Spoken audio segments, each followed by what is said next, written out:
রোববার রাজধানীর কৃষিবিদ ইনস্টিটিউশনে ইফতার ও আলোচনা সভার আয়োজন করে জাতীয় নাগরিক পার্টির অঙ্গ সংগঠন জাতীয় যুবশক্তি। যুব সমাজের যে সংকট, সেই সংকট যুবশক্তির হাত ধরে আমরা সমাধান করব ইনশাআল্লাহ।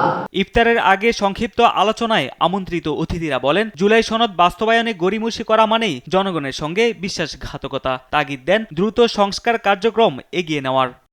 নতুন একটি সাম্য, মানবিক এবং ন্যায় বিচারের বাংলাদেশ গঠন করব। সেই জন্য ৭১-এ যারা শহীদ হয়েছিলেন, ২৪-এ যারা শহীদ হয়েছিলেন, এই জন্য জীবন দিয়েছিলেন। আমাদের চাঁদাবাজি, সন্ত্রাস, দুর্নীতি এর বিরুদ্ধে লড়াইটা চলমান রাখতে হবে।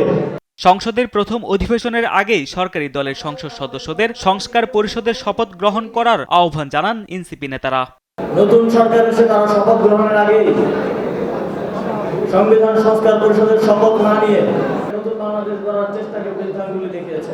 আমরা তাদের প্রতি আহ্বান জানাতে চাই, অধিবেশনের আগে এখনো সময় আছে। আপনারা সংবিধান সংস্কার পরিষদের শপথ নিয়ে আপনারা প্রমাণ করুন যে আপনারা বাংলাদেশের জনগণের পক্ষে। বর্তমান রাষ্ট্রপতিকে অভিশংসন করার দাবি জানান বিরোধী দলীয় চিফ হুইপ ও এনসিপি আহ্বায়ক নাহিদ ইসলাম।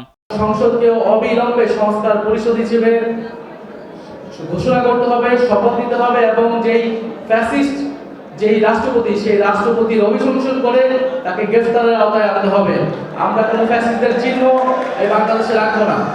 অন্তর্বর্তী সরকারের সময় জারি করা সব অধ্যাদেশ সংসদে অনুমোদন দেওয়ারও আহ্বান জানান তিনি। এই অধ্যাদেশগুলোকে অনুমোদন দেওয়ার দায়িত্ব হচ্ছে এই বর্তমান যে সংসদ অধিবেশন হবে সেই সংসদে। তারেক মাহমুদ সুজন, দেশ টিভি, ঢাকা।